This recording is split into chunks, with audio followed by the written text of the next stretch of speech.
Welcome to the Motormouth YouTube channel. I'm Zach. I'm Andrea. And we do full-length car reviews each and every week, and we have a segment halfway through called Questions, Coffee, and Cars. We've spun it off. We're at number 86. How do you get a question in? Follow along on Instagram at Motormouth_Andrea. Every Sunday morning, we put a post out on Instagram with us holding coffees. Once we gather our questions, the post is deleted, and we start the show. Time now for Questions, Coffee, and Cars. Your questions from Instagram. As a Canadian viewer, I really appreciate you putting out content in our language. Thank you.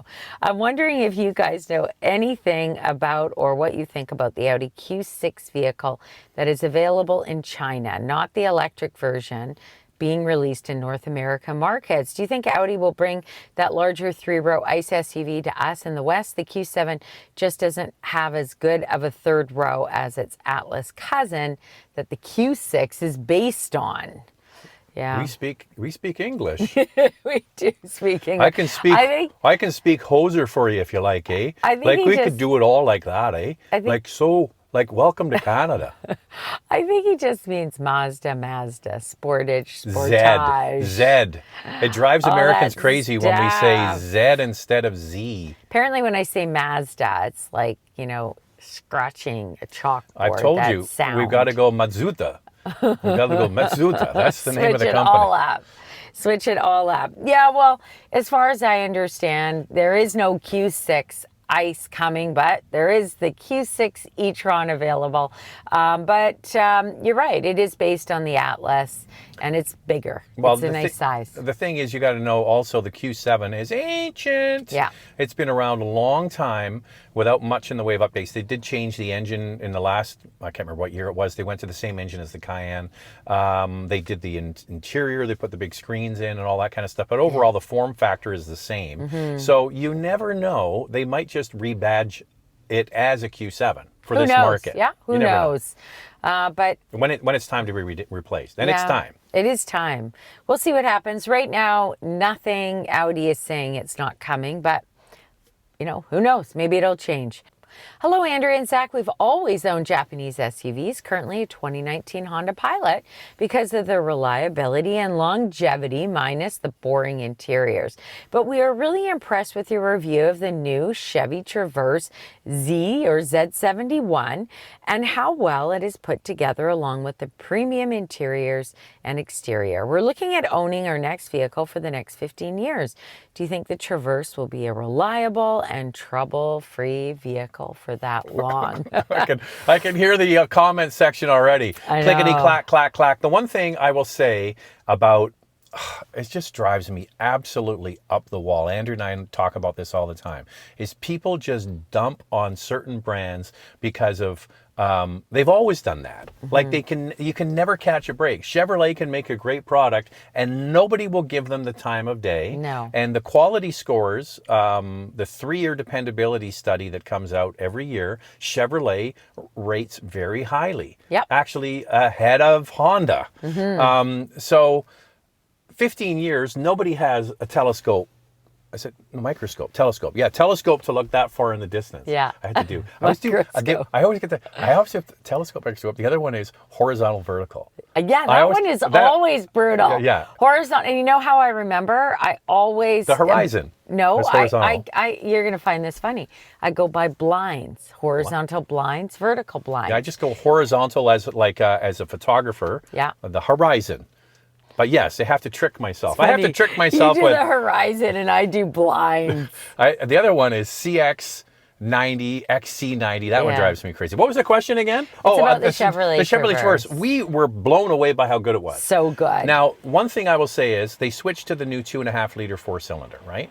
It's turbocharged, but it's in the same family as the 2.7-liter that they use in the midsize trucks. Yes, but it still is a new powertrain. Yes, but they're using the same forged crank and they're using special pistons and all the same kind of stuff they use in the pickup trucks.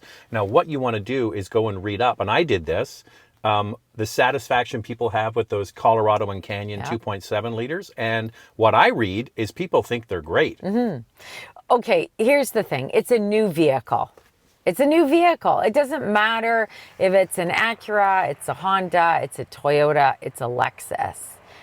It's a new vehicle. The Acura RDX, I've said this before, had tons of issues when it first came out. So will the Chevrolet Traverse have problems? We don't know, but it is a new vehicle and it's something to consider. It's a terrific vehicle for sure. They did a good job. They did a great job. Good pricing too. Yeah. Oh, such competitive pricing. Like there is a lot of value there. So just keep that in mind going into it. Now, Chevrolet in the recent JD Power dependability study, you've got Lexus first, then Toyota, then Buick, then Chevrolet. Top 4. I mean, that's really impressive. Now, some of you will say, yeah, Andrea. They paid for it, Andrea. They paid for it. But also, some of you will say the Trax has had some issues and it's new. And that's true. But listen, Toyota's going to have a different score because they brought out the Tundra. Has it had issues, Andrea? Yeah. The new Tacoma has just come out. Has it had some issues? Well, we're starting to hear rumblings about that. We're hearing rumblings. We're also hearing that in the U.S., the Tacoma is not selling. Because they got greedy. They're charging too much. The Lexus NX. I mean, Lexus. The NX had a bunch of problems and recalls. Yeah. So anything is possible. This is what I suggest if you really are worried about this. Is I would lease a Traverse if you really like it. Lease it for 3 or 4 years.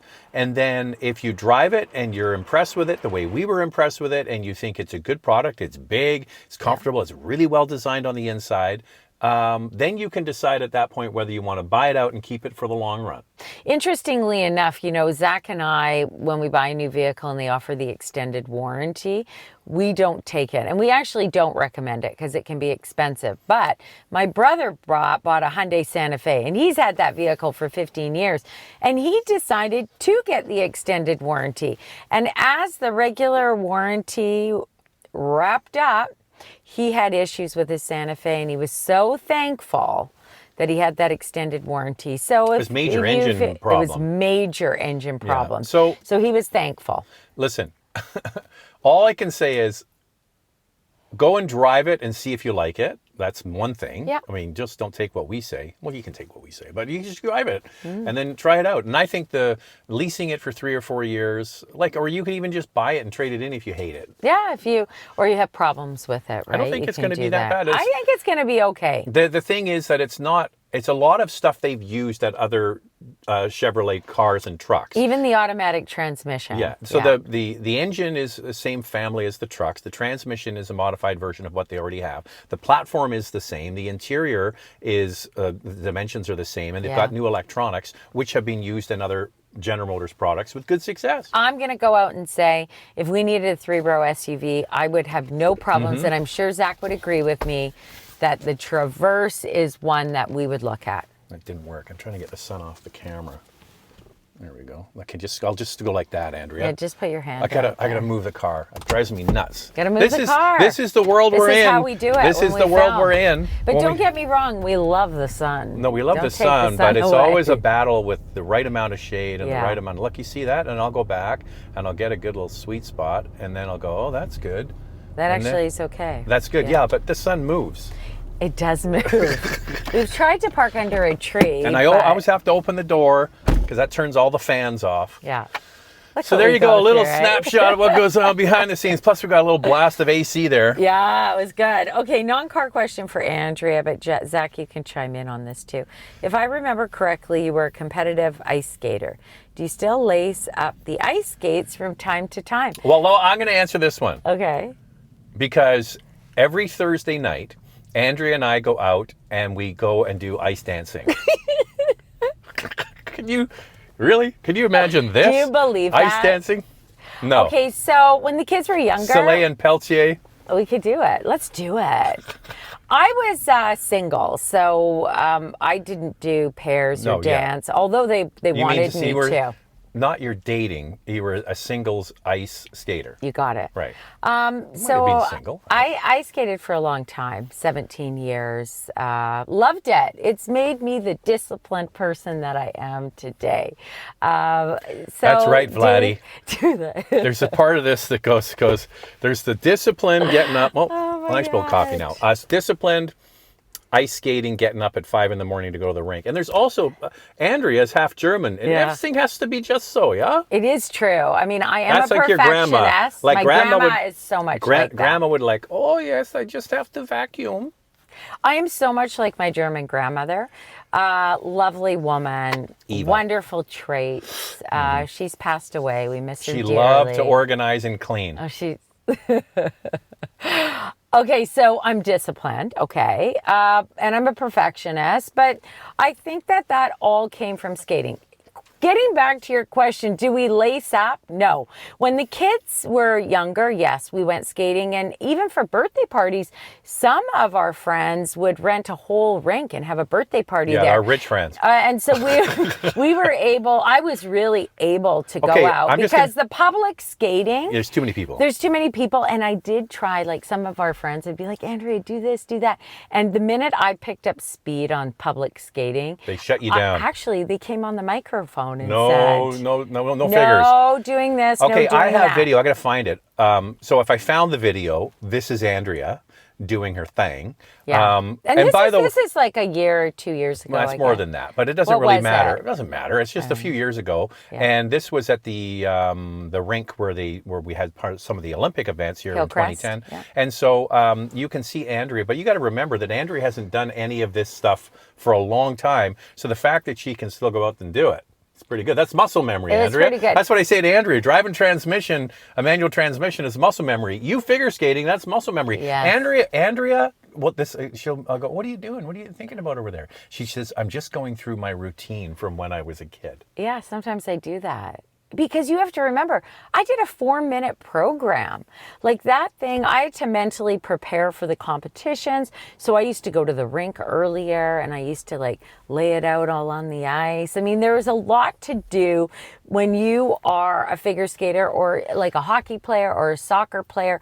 You know, you don't want to jinx things when you're in a competition. And my strong point was The jumps. freestyle. Jumps, I was a good jumper. So you might not have seen Andrea because she just was off the podium at the Olympics, 4th place at the Olympics. What Olympics was that? Not quite. Not quite. Nagano? Was that it? But I was a pretty good skater. Just ask my mom. Like Just ask my was mom. so supportive. That's funny. No, Anyway, Andrea never made it to the Olympics. I never made it to the Olympics, but it was good. The problem is it's just a challenge to get all the jumps. I did get up to a triple toe, which is, I think, pretty impressive to be able to do a triple toe and a double axle and all so that the greatest stuff. thing is, okay, we're going to wrap this up. But now, watching can I the just say one Olympics, thing? all Now right, I go ahead. worry about, you'll Breaking see a me, hip. if you did find that video, I worry about hurting myself. But Zach didn't capture it, but I did land a jump. I also fell when I was doing that jump. And the next day, I did wake up quite sore. So now I watch myself. I can't remember what I was going to say. Okay, let's move on. I've owned sedans all my life. Is there really much of a difference in handling and overall driving feel of a crossover like a RAV4 Highlander versus sedans like Corolla or Camry? I'm not a car enthusiast, but I still like something that's fairly fun to drive. Night and day. Yeah, well, all you have to do is look at the silhouette of the car, right? So if the car has a high silhouette, meaning that it's tall and big windows and sits up higher, it's not going to handle the way that a car does with a low silhouette, because everything is about weight and balance, and the higher up you go, the more the pendulum effect happens in the corners. The lower you are to the ground, the more nimble and tossable the car is. So sedans are going to handle better. They are going to handle better. They are more fun. But I go back to saying with Mazda, with the CX-5 or the CX-30, they've done a really good job. And of course, the luxury category, BMW, they know how to make a performance SUV and they do a really good job. But if you're going to compare something like the Highlander or the Grand Highlander with a Camry, there's just no comparison. So the bigger they get, the more stuff they have to put in it to make them drive better. So you'll see in full-size luxury, they go air suspension to offset that effect. Yeah. And electric cars, they'll do air suspension to offset the weight of the car.